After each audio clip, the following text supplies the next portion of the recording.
अमीर देवरानी गरीब जेठानी। दुर्गा देवी की नजर घड़ी की घूमती सुइयों की ओर गड़ी हुई थी, जिसे देखकर वो गुस्से में गरजती हुई कहती है, अरे ओ मेरी कामचोर बहू, आज मुझ बुढ़िया को चाय पानी मिलेगा कि नहीं?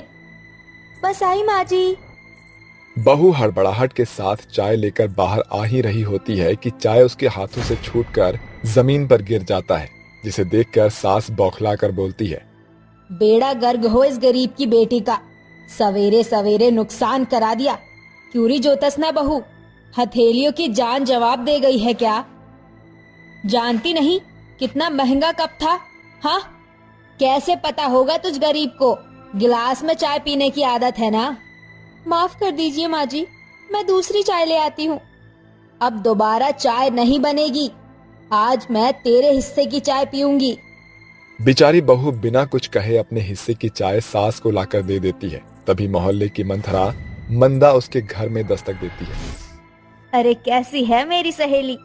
अरे मंदा, तू आज मेरे घर कैसे? रास्ता भटक गई है क्या? अरे भूली भटकी नहीं आई, बल्कि ये बताने आई हूँ कि आज मेरी नई बहू की मुंह दिखाई है। तू आ जाना।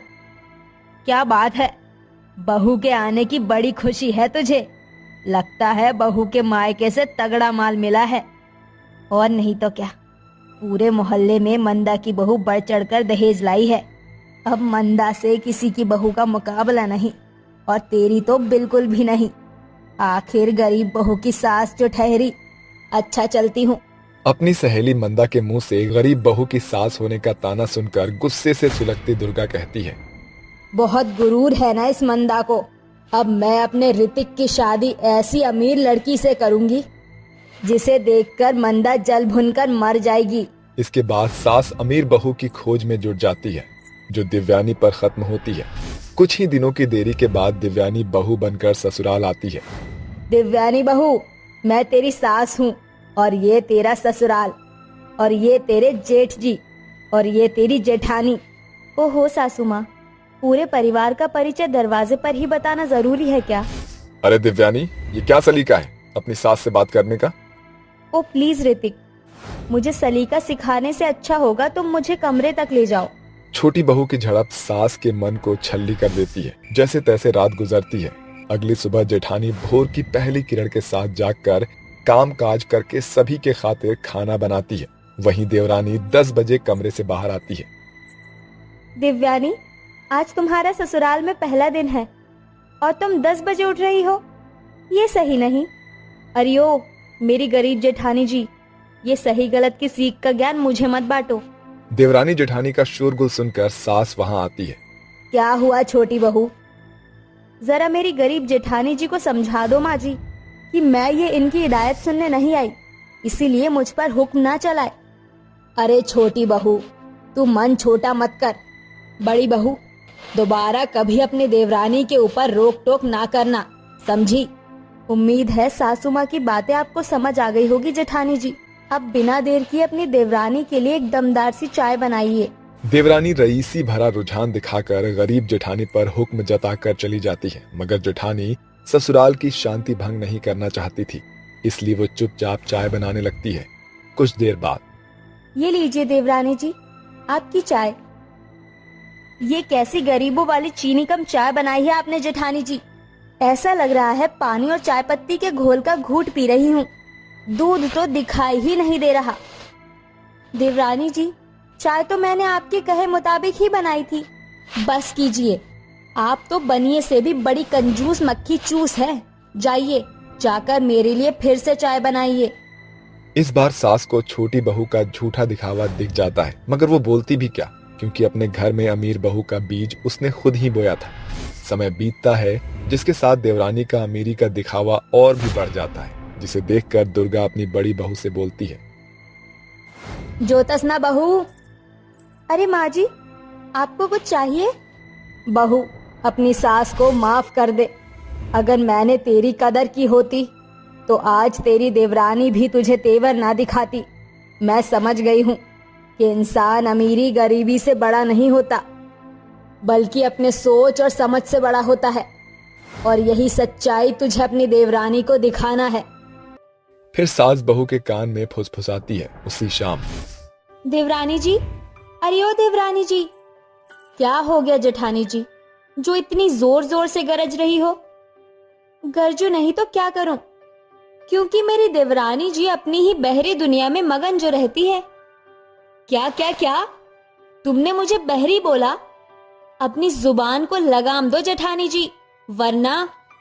बस करो देवरानी जी, क्योंकि अब तुम्हारे 2 कौड़ी की धमकियों से मैं चुप नहीं बैठने वाली। चुपचाप मेरे साथ किचन में हाथ बटाओ, जल्दी से ये कटहल काट दो। ये आज हो क्या रहा है? मेरी किसी बात का मेरी गरीब जेठानी के कानों पर जू तक नहीं रेंग रहा। खैर कोई बात नहीं, अब ये देवरानी अपना आखिरी दांव चलेगी। देवरानी जोर जोर से चिल्लाकर अपनी सास को बुलाहट देती है। सासू माँ, अरे ओ सासू माँ, जल्दी से यहाँ आइए। अब क्या हुआ छोटी बहू?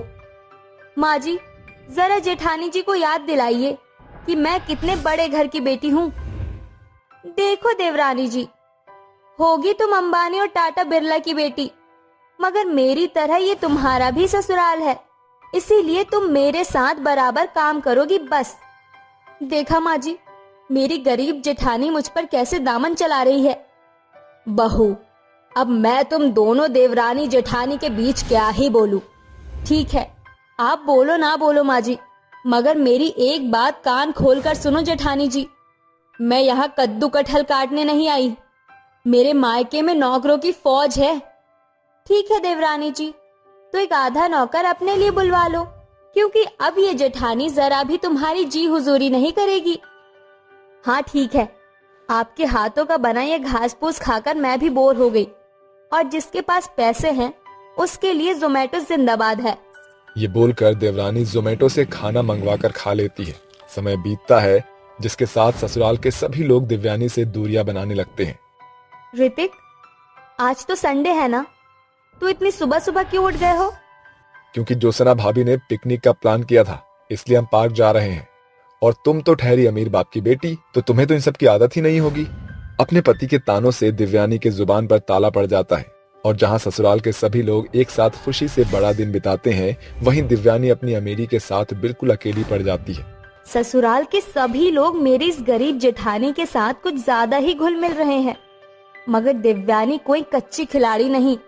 अब देखना मैं अपनी अमीरी से तुम्हें कैसे मात देती हूँ। उस शाम सभी लोग घर लौट कर आते हैं तो पूरा टेबल तरह तरह के खाने से भरा होता है। अरे इतना सारा खाना किसने बनाया? मैंने। मगर मैंने ये बनाया नहीं, बल्कि मंगाया। जब मुझे पता चला कि मेरी गरीब जेठानी जी ने घर के बना खाने से सो कॉल्ड पिकनिक का प्लान किया, तो मुझे ये कुछ जमा नहीं। इसलिए मैंने सोचा क्यों ना आज अपने ससुराल वालों को 5 स्टार होटल का खाना खिलाकर संडे के दिन को असल मायने में स्पेशल बनाया जाए। आप सब खड़े क्यों हैं? खाइए ना, ये शहर के सबसे महंगे होटल का खाना है। ये सुनकर सास गुस्से से सुलगती हुई बोलती है, अरे बहू, खाना चाहे 10 रुपए का हो या हजारों का, आज वो पेट में जाएगा और कल खेत में, समझी? सासू माँ, ये कैसी उलुल जुलुल बात कर रही है आप? तुझे ये बताने की कोशिश कर रही हूँ बहू कि तू अपने महंगे खाने के बलबूते अपने ससुराल वालों का मन जीतने की बेफिजूल कोशिश मत कर, क्योंकि रिश्ते काठ की पुतली नहीं जिसे पैसे से खरीदा जाए। उम्मीद है देवरानी जी, माँ जी की बात तुम्हें समझ आ गई होगी। तुम्हें इतने दिन से यही दिखाने की कोशिश कर रही थी। पैसे इंसान की जरूरत है, मगर परिवार उसकी रीढ़ की हड्डी, जिस पर रईसी का बोझ डालने से रिश्ते बिगड़ने और बिखरने में देर नहीं लगती है। इसलिए असल गरीब मैं नहीं, बल्कि तुम हो, जिसके पास रईसी तो है मगर रिश्ते नहीं। गरीब जेठानी के शब्द से अमीरी के नशे में चढ़ी देवरानी की भौहें जमीन में गिर जाती है। उस पल शब्द भी उसका साथ छोड़ चुके थे। उस दिन के बाद से दिव्यानी ने अपने बर्ताव में बदलाव किया और अपनी जेठानी के साथ घुल मिलकर रहने लगी। काटे नहीं कटते दिन ये रात, कहनी थी तुमसे जो दिल की बात, लो आज मैं कहती हूँ I love you। अरे हिना, बस बस बस बस करो यार, तुम तो आज पागल ही हो गई हो। अरे सारा प्यार फोन पर ही दिखा दोगी या शादी के बाद के लिए भी कुछ रखोगी? हाँ? अरे मेरे राजा, चिंता क्यों करते हो? कल ही तो हमारी शादी है। उसके बाद तो बस प्यार और प्यार ही होगा हमारे बीच। हाँ हाँ, ये बात तो सही है। बस आज की ही रात ही तो हमें अकेले गुजारनी है। वैसे ही ना, मुझे ना तुमसे कुछ कहना था। देखो यार, मैं इतना गरीब हूँ, मैं तुम्हें कुछ दे नहीं पाऊंगा। फिर भी तुम मुझसे शादी करने के लिए तैयार हो गई। तुम्हारे आने से पहले कई लड़कियों ने मेरी गरीबी के चलते मुझे छोड़ दिया। जहाँ प्यार होता है वहाँ पैसों का मोल भाव नहीं होता है। मैं तुम्हारे साथ खुश रहूंगी क्योंकि तुम मुझे समझते हो। हिना और दक्ष दोनों फोन पर बात करते हुए सो जाते हैं। अगले दिन जैसे ही सवेरा होता है, वो दोनों अपनी शादी की तैयारियां करने में लग जाते हैं। शाम होते होते हिना और दक्ष दोनों की शादी हो जाती है और दक्ष हिना को अपने घर ले आता है। अरे आओ आओ बहू, अंदर आओ। हम तो गरीबी में जूझ ही रहे थे, अब तुम भी इस गरीबी में जूझना। हमारे खाने के तो लाले पड़ ही रहे थे, अब इसके खाने के लिए इस घर में कौन लाकर रखेगा? वैसे भी भैया घर खर्चों के लायक भी सही से कमा नहीं पाते। अपनी बहन और अपनी माँ की ऐसी बातें सुनकर दक्ष हिना को अपने कमरे में ले जाता है। हिना, तुम यहाँ आराम करो, मैं तुम्हारे लिए खाना लेकर आता हूँ। दक्ष के जाते ही दक्ष की दादी माँ कमरे में आती है, जिन्हें देखते ही हिना उनके पैर छूती है। जुग जुग जियो बहू। आशीर्वाद देने के बाद रुक्मणी वहां से चली जाती है, जिसके बाद हिना सो जाती है। अगले दिन जैसे ही सुबह होती है, हिना नींद से जागती है और सबसे पहले वो मंदिर में पूजा करते हुए आरती गाती है। मैं तो आरती उतारू रे संतोषी माता की, मैं तो आरती उतारू रे संतोषी माता की। हिना की आरती से घर के सभी सदस्य उठ जाते हैं, लेकिन वहीं दूसरी तरफ रुक्मणी की तबीयत खराब होती है और वो अपने कमरे में ही होती है, जिसके चलते हिना रुक्मणी का नाश्ता बनाकर उसे कमरे में ही दे आती है। अरे बहू, तू बहुत अच्छी है। इतने समय से मैं अपने पुश्तैनी लहंगे की जिम्मेदारी किसी को देना चाहती थी, लेकिन मुझे कोई नहीं मिला। बहू, मैं अपना पुश्तैनी लहंगा तुम्हें देना चाहती हूँ, इसका अच्छे से इस्तेमाल करना। हिना दादी माँ का पुश्तैनी लहंगा अपने कमरे में ले आती है। आखिर देखो तो सही, दादी माँ का पुश्तैनी लहंगा कैसा है? वैसे भी इतने पुराने लहंगे को कौन ही पहनेगा?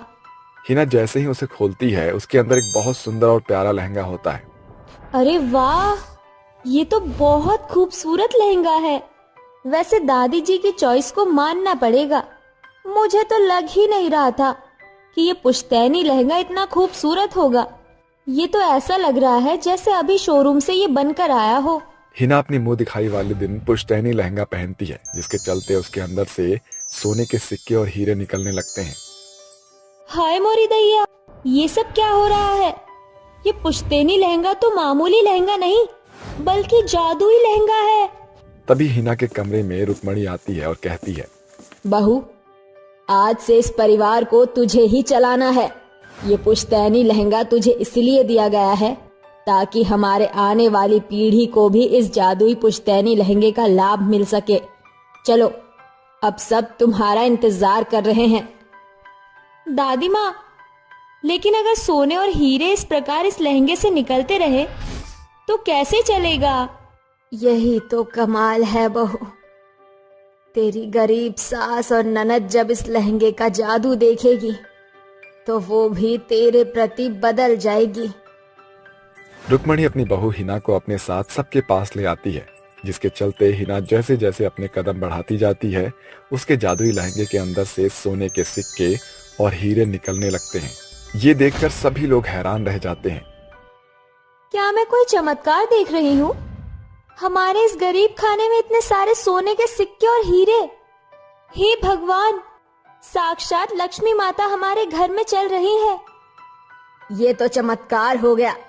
जब मैंने इस लहंगे को पहना था तो ये पुश्तैनी लहंगा बिल्कुल नॉर्मल था, इसमें से कुछ नहीं निकला था। तभी रुक्मणी कौशल्या से कहती है, क्योंकि इस जादुई पुश्तैनी लहंगे को पहनने के लिए नियत और दिल साफ होना चाहिए। जो हमारी बहू का है वो बड़े बूढ़ों का आदर करती है, और उनकी सेवा भी करती है। लेकिन कौशल्या, ये बता, तूने आज तक एक गिलास पानी भी दिया है क्या मुझे? रुक्मणी की बातें सुनते ही कौशल्या के मुंह पर ताला लग जाता है। आखिरकार आज हमारा जादुई पुश्तैनी लहंगा सही बहू के हाथ में चला ही गया।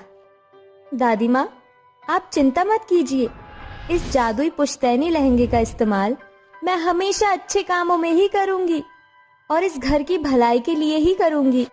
तुमने तो मेरी किस्मत ही बदल दी हिना। तुम्हारे प्यार की शक्तियों ने हमारी सभी परेशानियों को दूर कर दिया। अरे ये तो देवी माँ है, साक्षात लक्ष्मी माता ने हमारे घर में कदम रखे हैं। देखो तो बहू के हर एक कदम पर सोने के सिक्के और हीरे बरस रहे हैं। हाँ। हिना के आगे घर के सभी लोग हाथ जोड़कर खड़े हो जाते हैं, जिसके बाद सभी लोग हिना की चापलूसी में लग जाते हैं। अरे बहू, तू तो देवी है, देवी। आज से तू ही इस घर की मालकिन है और तू ही इस घर की विधाता है। ये क्या हो रहा है? मैंने तो सुना था सास साक्षात चांडालनी होती है, लेकिन मेरी सास तो भीगी बिल्ली निकली। वैसे गृह प्रवेश वाले दिन मेरी सास ने अपने असली रंग भी दिखाए थे, लेकिन कोई बात नहीं, मैं इनके साथ कोई बुरा बर्ताव नहीं करूंगी, क्योंकि ये सब कुछ तो इस पुश्तैनी लहंगे का कमाल है।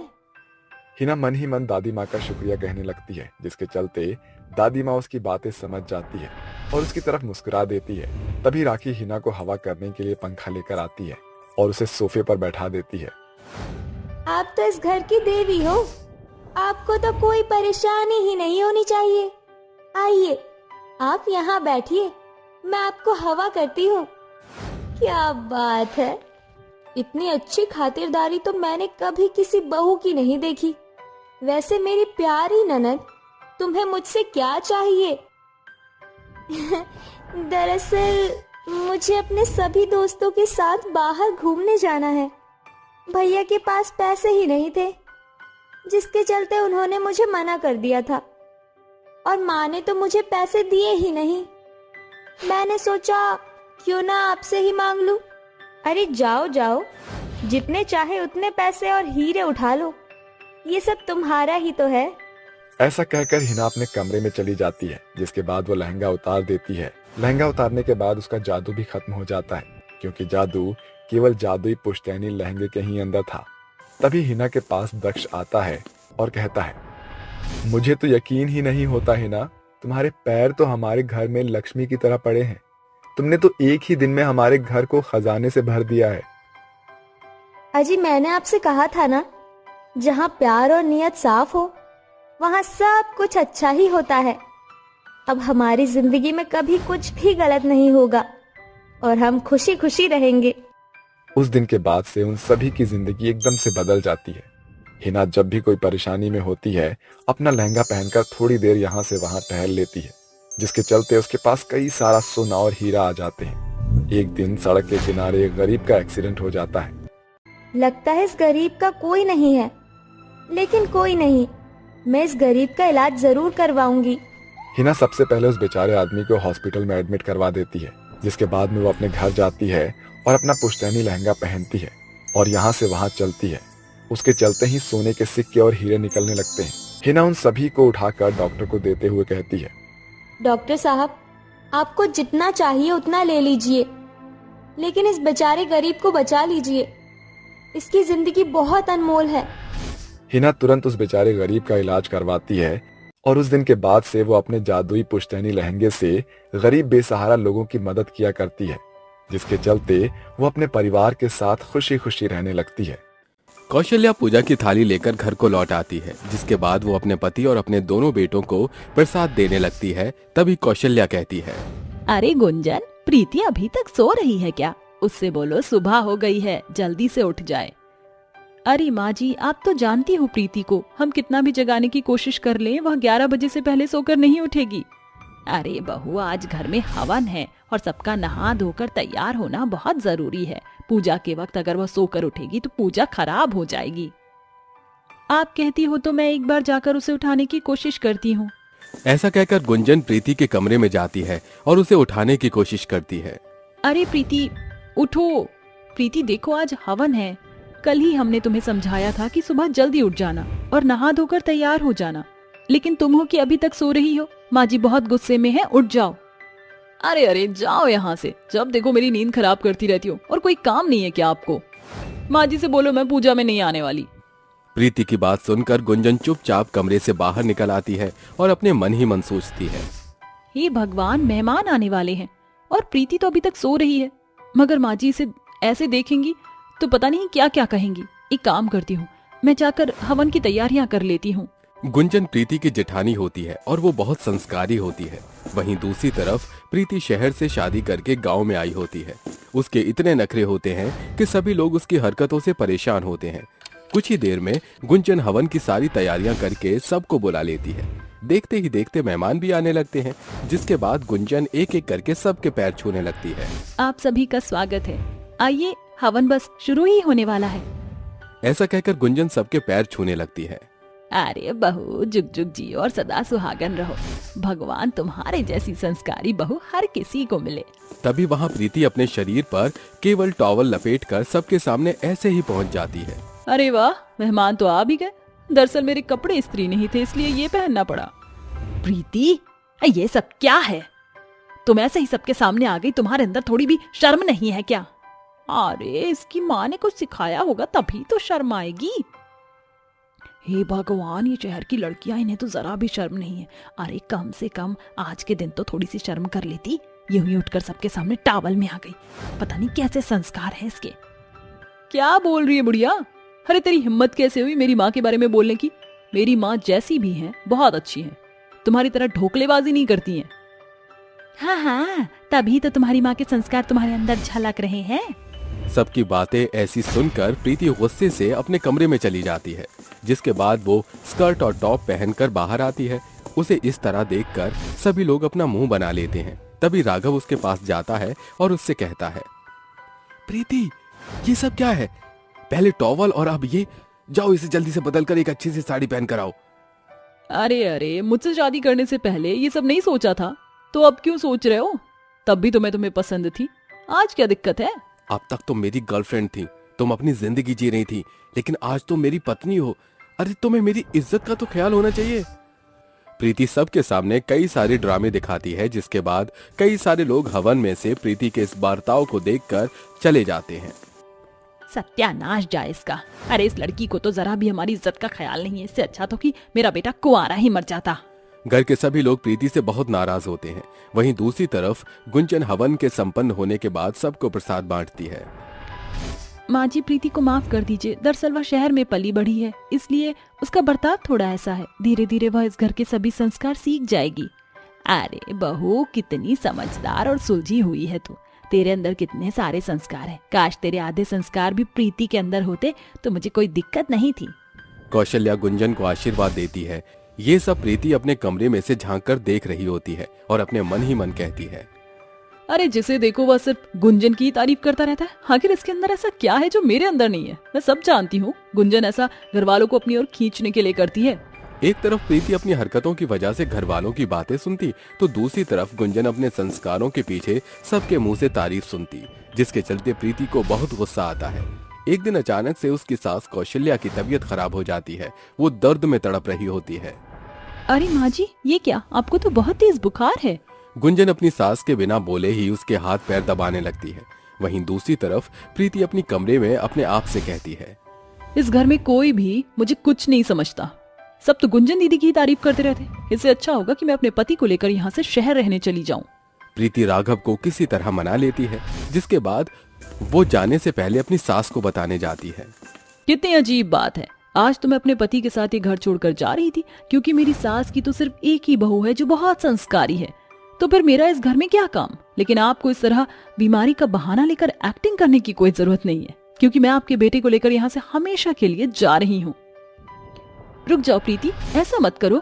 माँ जी को तुम्हारी और राघव जी की जरूरत है। प्रीति किसी की नहीं सुनती और वो राघव को चलने के लिए कहती है। अगर आज आप मेरे साथ नहीं चले तो मैं यहाँ से अकेले ही चली जाऊंगी। फैसला आपके हाथ में है। मैं तुमसे प्यार करता हूँ, इसका मतलब ये नहीं कि मैं अपनी माँ को तुम्हारे लिए छोड़ दूंगा। आज मेरी माँ को मेरी जरूरत है, तुम्हें जहां जाना है तुम जा सकती हो। प्रीति गुस्से से सामान उठाती है और घर से निकल जाती है, जिसके बाद वो सड़क पर रोते हुए चलने लगती है। मेरी सास और मेरी जेठानी की वजह से आज मेरे पति ने भी मुझे छोड़ दिया। अरे ये सब लोग सिर्फ गुंजन दीदी की ही तारीफ करते हैं, किसी को भी मेरी परवाह ही नहीं है। प्रीति ऐसा सोचते हुए चल ही रही होती है कि पीछे उसकी सास उसको आवाज लगाने लगती है। बहू, बहू कहाँ जा रही है? रुक जा। अरे बहू मेरी बात मान, देख मेरी तबीयत ठीक नहीं है, रुक जा। तुझे कहीं जाने की कोई जरूरत नहीं है। मेरा पीछा मत कीजिए माँ जी, मैं अब उस घर में नहीं रह सकती जहाँ कोई मुझे कुछ नहीं समझता। प्रीति ऐसा कह ही रही होती है कि तभी अचानक से कौशल्या के सामने एक बहुत तेजी से कार आती है, जिससे कौशल्या का एक्सीडेंट हो जाता है। ये सब देखकर प्रीति के पैरों तले जमीन खिसक जाती है और वो तुरंत अपनी सास कौशल्या को हॉस्पिटल लेकर जाती है। एक्सीडेंट के दौरान कौशल्या को कई सारी चोट लग जाती है। ये सब देखकर प्रीति को रोना आता है और वो अपनी सास से कहती है, मुझे माफ कर दीजिए माँ जी, मुझसे गलती हो गई। मैंने आपके ऊपर ध्यान ही नहीं दिया और आपको अपने पीछे भगाया। आपकी तबीयत भी ठीक नहीं थी, फिर भी आप मुझे रोकने के लिए आई और मेरे चलते आपको कितनी सारी चोट भी लग गई। अरे बहू, तू ऐसा कैसे सोच सकती है कि तू उस घर की बहू नहीं है? अरे जब राघव तुझे शादी करके घर में ले आया था तभी मैंने तुझे अपनी बहू मान लिया था और तुझे मैं गुंजन की तरह संस्कारी बनाना चाहती थी। मुझे ऐसा नहीं करना चाहिए था। नहीं माँ जी, आप अपनी जगह बिल्कुल सही हो। हमेशा मैंने कई सारी गलती की है, लेकिन अब मैं ऐसा नहीं करूंगी। मैं आपको एक संस्कारी बहू बनकर दिखाऊंगी। कौशल्या प्रीति को गले से लगा लेती है। दोनों सास बहू रोने लगती हैं, जिसके बाद से प्रीति को अपनी सास के लिए संस्कारी बहू बनने की पूरी कोशिश करती है। देखते ही देखते प्रीति के अंदर काफी सारे बदलाव आ जाते हैं, जिसके बाद वो अपने परिवार के साथ खुशी खुशी रहने लगती है। जबलपुर गांव में जमुना नाम की एक गरीब औरत अपनी बहू बिंदु और बेटी नंदिता के साथ एक कच्चे पुराने घर में रहा करती थी।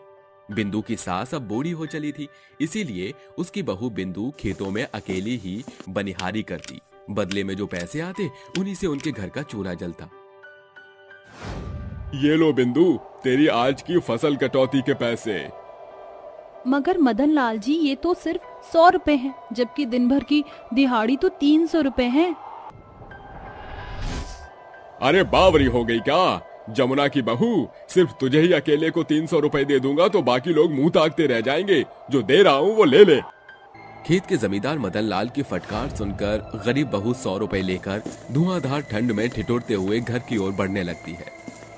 सोचा था कि आज दिन भर की मेहनत के बाद अच्छी दिहाड़ी हाथ लगाएगी तो आज माँ जी को और नंदिता को अच्छा खाना खिला सकूंगी, मगर इस महंगाई के जमाने में 100 रुपए में दाल रोटी के सिवा क्या ही बन पड़ेगा। ऐसा बोलते हुए गरीब बहू का दुख दरिया बनकर आंखों में उतर आता है। बिंदु हाथों में आटा और दाल लिए घर आती है और दाल रोटी बनाती है। तीनों सास बहू ननद बैठकर खाने लगते। माँ जी, नंदिता मुझे माफ कर दीजिए। मैंने कहा था कि बिरजू जी के जाने के बाद आप दोनों को कोई दिक्कत नहीं होगी, लेकिन मैं उनकी जगह ना ले सकी। रोज रोज आप दोनों को दाल रोटी के सिवा कुछ नहीं खिला पाती।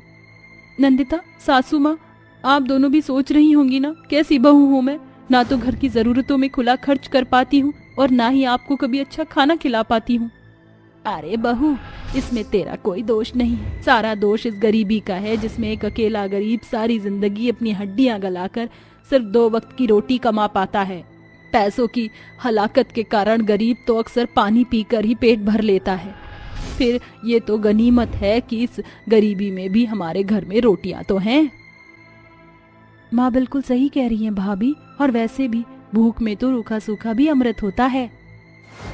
इसी के साथ तीनों सास बहू और ननद सामने रखा खाना खुशी से खाने लगते हैं।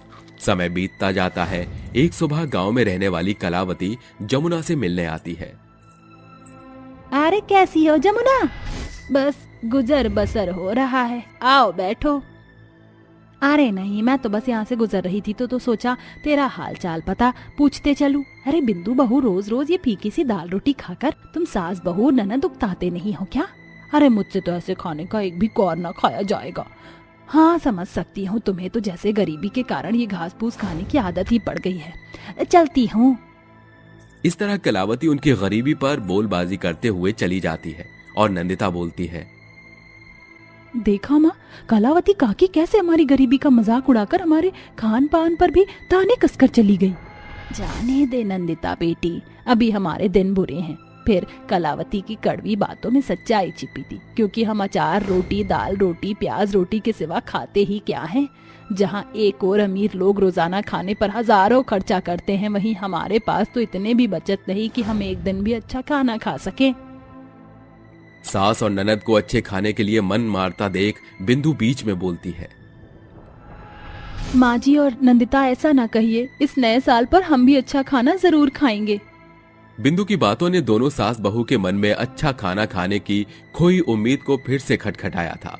अगले दिन बिंदु खेत पर आकर मदन लाल से कहती है, मदन लाल जी, आज से मैं खेत पर 2 लोगों का काम अकेले कर दूंगी। बदले में आप मुझे मेरी दिहाड़ी बढ़ा कर दे देना। मैं नए साल पर अपनी सास और ननद को अच्छा खाना खिलाना चाहती हूँ। अरे तुम गरीब भूखे नंगे अमीरों वाला खाना खाकर क्या करोगे? खैर ठीक है, आज से तू काम शुरू कर दे। अपनी सास और ननद को अच्छा खाना खिलाने के लिए बेचारी गरीब बहू सर्दी के गर्दिश को सहती हुई फसल काटती है और उनकी ढेरी तैयार करती। फसल की कटाई ने उसकी सोच को धूमिल नहीं होने दिया। समय गुजरता गया, बिंदु ने बिना रुके मेहनत की। माँ जी, नंदिता, आइए खाना खा लीजिए। मुझे भूख नहीं और मन भी नहीं। मैं जानती हूँ कि हर रोज एक ही तरह का खाना खाकर तुम्हारे और माँ जी के मुंह का स्वाद छिन गया है। इस नए साल पर मैं तुम्हें और माँ जी को अच्छा खाना जरूर खिलाऊंगी। दिन गुजरते गए और गरीब बहू लगातार मेहनत करती थी और देखते ही देखते दिसंबर का आखिरी दिन आ गया।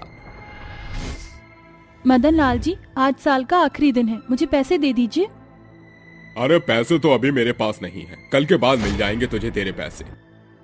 ऐसा ना कहिए मदन लाल जी, कल नया साल है। मैंने मेरी सासू माँ और ननद को अच्छा खाना खिलाने का वादा किया था। अब ऐन मौके पर आप ही हाथ खड़े कर देंगे तो कल मैं गरीब बहू कैसे खरीद के अपने परिवार की खुशियाँ कहाँ से खिलाऊंगी उन्हें खाना। इस घड़ी तो मेरे घर में एक अन्न का दाना भी नहीं बचा खुचा। मेरे घर का तो चूल्हा जलना भी दूभर हो जाएगा। एक दिन नहीं खाओगे तुम गरीब तो मर थोड़ी जाओगे। बोल दिया तो बस बोल दिया, पैसे तुझे कल के बाद ही मिलेंगे। मदनलाल की झड़प सुनकर बेचारी गरीब बहू के सपने टूटकर बिखर जाते हैं। किसने सोचा था कि जिस नए साल पर वो अपने परिवार को बेहतर खाना खिलाने के सपने बुन रही थी, उसके घर का चूल्हा जलना भी मुश्किल हो जाएगा। वो आंखों में आंसू लेकर घर लौट आती है। अगली सुबह जहां एक और नए साल पर सभी अड़ोस पड़ोस के घरों में पकवान बन रहे थे, ऐसे में उनके घर का चूल्हा उदास पड़ा था।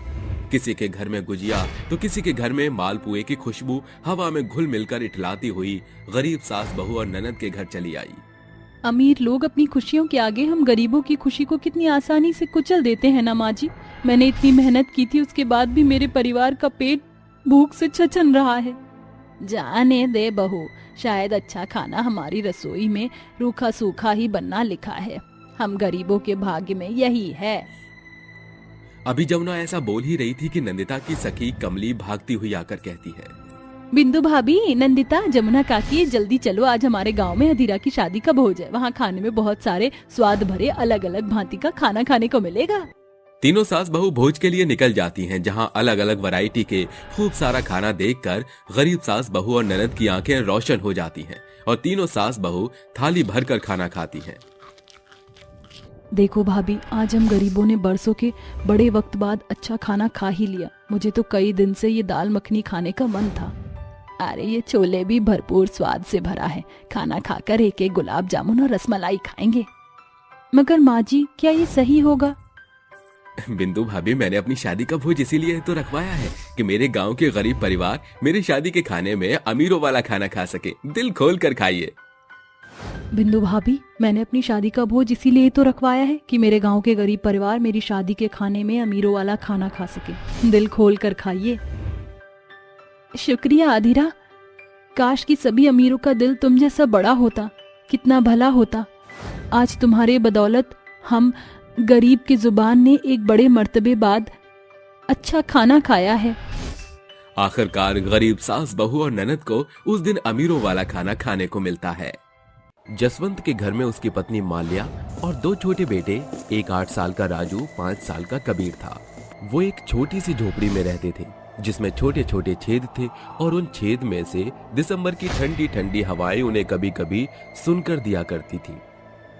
एक दिन बीमार होने और सर्दी बढ़ने से माल्या की जान चली जाती है।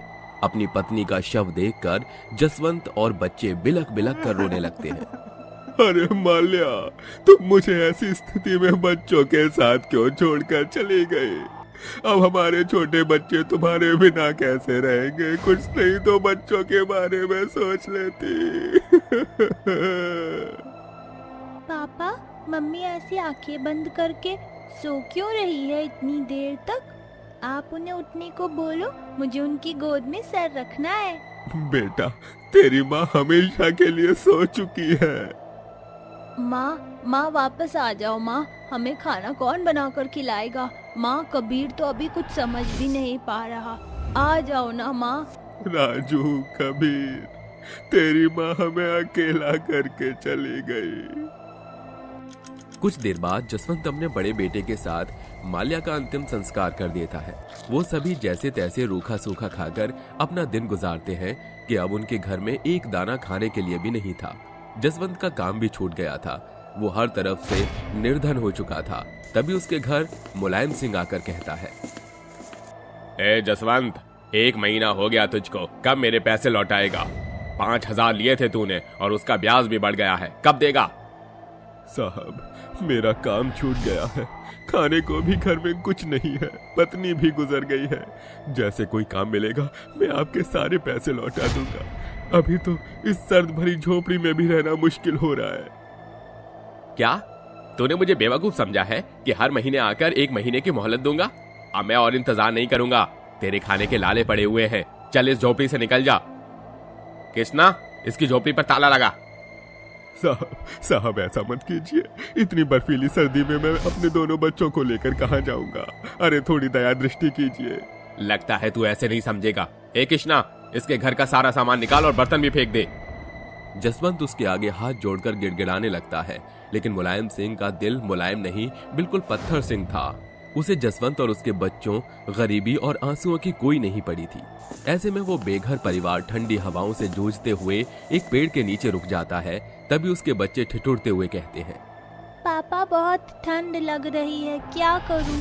मुझे लग रहा है कई ठंड के मारे हमारी तबीयत खराब ना हो जाए। आजू! पापा, अब मुझसे भी ठंड बर्दाश्त नहीं हो रही, कुछ तो करना होगा। क्या करूं बेटा, मुझे तो समझ नहीं आ रहा। हाथ पैर ऐसे ठंड से सुन्न हो गए हैं कि कुछ काम नहीं कर सकता। अरे प्राण ही निकल जाएंगे। ठंड से ठिठुरते हुए जसवंत बेहोश हो जाता है। ये देखकर उसके दोनों बच्चे रोने लगते हैं। पापा, अब आपको क्या हुआ? कुछ बोल क्यों नहीं रहे? लगता है ठंड से पापा बेहोश हो गए। अब हम क्या करें? माँ होती तो ऐसा कुछ भी नहीं होता। माँ जरूर कोई ना कोई हल निकालती हमारे लिए। दोनों बच्चे इस तरह रोने लगते हैं। उनकी रोती हुई आवाज माल्या के कानों में पड़ती है, जिससे वो चुड़ैल बनकर माल्या बच्चों के पास लौटती है और कहती है, बच्चों, अब तुम रो मत, मैं आ गई हूँ। तुम्हारी माँ तुम्हारे पास वापस आ गई है। कुछ नहीं होगा तुम्हारे पापा को। माँ, अच्छा हुआ आप आ गई, पर आप ऐसे क्यों दिख रही हैं अजीब सी? बेटा, क्योंकि ये मेरा दूसरा रूप है और तुम्हें मुझसे डरने की जरूरत नहीं है। माँ, अब तो आप आ गई हो, कुछ करो ना जिससे पिताजी ठीक हो जाएं। बच्चों, हमें गाय के गोबर से घर बनाना होगा। तुम गोबर को इकट्ठा करो, बाकी मैं बना दूंगी। मैं तुम्हारे पापा को कंबल उड़ाती हूँ और तुम्हें भी। ऐसा कहकर चुड़ैल अपने जादू से कंबल, स्वेटर लाती है और अपने पति को कंबल उड़ा देती है और बच्चे स्वेटर पहन लेते हैं। गोबर इकट्ठा हो जाता है तो चुड़ैल बच्चों के साथ कुछ लकड़ी और घास फूस की सहायता से झोपड़ी तैयार कर लेती है और फिर उसे जादू द्वारा गोबर से लीप देती है। गोबर का घर बनने से उसका पति और बच्चे उसमें रहने लगते हैं। फिर चुड़ैल जादू से खाना बना देती है। उसके बच्चे खाना खाते हैं और चुड़ैल छोटी सी आंच जला देती है, जिससे गर्माहट मिलती है। जसवंत होश में आ जाता है और कहता है, अरे ये मैं कहाँ आ गया? राजू, कबीर, ये कौन सा घर है? आपको ऐसी हालत में देखकर मुझसे रहा नहीं गया, इसलिए मैंने गोबर का घर बना दिया। अब आप कैसे हैं? पापा देखो, माँ आ गई। अरे माल्या, तुम सच में वापस आ गई हो। अच्छा हुआ जो तुम आ गई। तुम्हारे बिना मैं बच्चों को बिल्कुल भी नहीं संभाल पा रहा था। आप बिल्कुल भी फिक्र मत कीजिए, मैं हूं ना। आप खाना खा लीजिए। और उस मुलायम सिंह ने जो मेरे बच्चों और आपके साथ किया, उसकी तो सजा पूरे गांव वालों को दूंगी मैं। आप अपना ख्याल रखिए, मैं आती हूँ। माँ, ध्यान से। ऐसा कहकर चुड़ैल उस मुलायम सिंह के पास पहुंचकर उसका गिरेबान पकड़कर कहती है, मुलायम सिंह, मेरे परिवार को घर से बेघर करके बिल्कुल ठीक नहीं किया। इसकी सजा तो तुझे मिलकर रहेगी। तुझे भी वो सब सहना पड़ेगा जो मेरे पति और बच्चों ने सहा है। तेरे घर को मैं तुझसे छीन लूंगी। अरे नहीं नहीं, ऐसा मत करो। बहुत ठंड हो रही है, मुझे ठंड लग रही है, मुझे माफ कर दो। अच्छी बात है, अब देखता जा तू, और ठंड लगनी चाहिए तुझे। ऐसा बोलकर चुड़ैल मुलायम सिंह को चांटे पर चांटे मारती है। जादू से वो उसके सुंदर से घर को गोबर का घर बना देती है और उसके कपड़े भी भिखारी वाले कर देती है। अपने फटे हाल देखकर वो गिड़गिड़ाता है और चुड़ैल कहती है, तुझे ऐसा देखकर मुझे अच्छा लग रहा है। अब तू भी मेरे घर वालों की तरह इस ठंडी हवाओं में मर। इससे मेरा कुछ नहीं होगा, बदला चाहिए। सारे गांव को गोबर का घर बना दूंगी। ऐसा कहकर चुड़ैल गांव के अधिकतर घर को गोबर का घर बना देती है। ये देखकर लोग व्यथा में पड़कर कहते हैं, हे भगवान, हमारा इतना सुंदर घर गाय के गोबर वाले घर में कैसे तब्दील हो गया? इसमें से कितनी बदबू आ रही है, और हमारा कीमती सामान वो तो है ही नहीं। हाय हाय, लगता है नाक बंद करके इस गोबर के घर में मजबूरी में रहना पड़ेगा। पता नहीं किसने ऐसा कर दिया। एक तो इतनी सर्दी, ऊपर से गोबर वाला घर। अरे मोहन, गांव में सबके घर गोबर की क्यों हो गए हैं? आखिर कौन कर रहा है ये सब? चलो चलो सेठ के पास चलते हैं, वही बताएंगे। गांव के परेशान लोग मुलायम सिंह सेठ के पास जाते हैं और वो उसके हाल को देखकर और बेहाल हो जाते हैं। हाय हाय सेठ जी, आपने अपनी क्या हालत बना रखी है। हमसे भी ज्यादा गरीब हो गए आप तो, और आपका घर वो भी गोबर का हो गया। हाँ सेठ जी, ये कैसे हुआ? मुझे मेरे गुनाहों की सजा मिल रही है। अरे मेरे साथ तुम लोगों को भी भुगतना पड़ रहा है। मुझे माफ कर दो। माल्या चुड़ैल, अगर तुम कहो तो मैं तुमसे क्षमा मांगता हूँ। मैं तुम्हारे परिवार को एक अच्छा घर दूंगा और जसवंत को काम भी दूंगा। अब मुझे और मेरे गाँव के लोगों को घर वापस कर दो। मैं तुमसे हाथ जोड़कर विनती करता हूँ। उसकी बात सुनकर चुड़ैल वहाँ आ जाती है। ये देखकर सभी लोग हैरान हो जाते हैं और चुड़ैल कहती है, क्या सच में तू पश्चाताप करना चाहता है? हाँ माल्या चुड़ैल, मुझे माफ कर दो। इसी पीपल के पेड़ के पास मेरा दूसरा पक्का मकान का घर है। तुम वो घर अपने परिवार के लिए ले लो। मुझे समझ आ गया है कि किसी गरीब के साथ ऐसा नहीं करना चाहिए। ठीक है, तो मैं भी तुम सबकी जिंदगी पहले जैसे कर देती हूँ। ऐसा कहकर चुड़ैल सबके घर को वापस पहले जैसा बना देती है और सेठ के हाल और घर को भी पहले जैसा कर देती है। और उसके बच्चे नए घर में खुश होकर रहने लगते हैं। और जसवंत कहता है, माल्या, मैं तुम्हारा कैसे शुक्रिया अदा करूं? तुमने वापस आकर भी अपना मेरे और बच्चों के प्रति फर्ज निभाया है। हाँ, अपने बच्चों और तुम्हें इस हाल में भी तो नहीं देख सकती ना। अब सब ठीक हो गया है, अब मुझे जाना होगा। मुलायम सिंह अब तुम्हें रोजगार देगा। अब मुझे चलना चाहिए। बच्चों, अपना ख्याल रखना। माँ, हमें छोड़कर मत जाओ ना। जाना तो होगा बेटा, और अपने छोटे भाई का ख्याल रखना। ऐसा कहकर चुड़ैल हमेशा के लिए वहां से चली जाती है।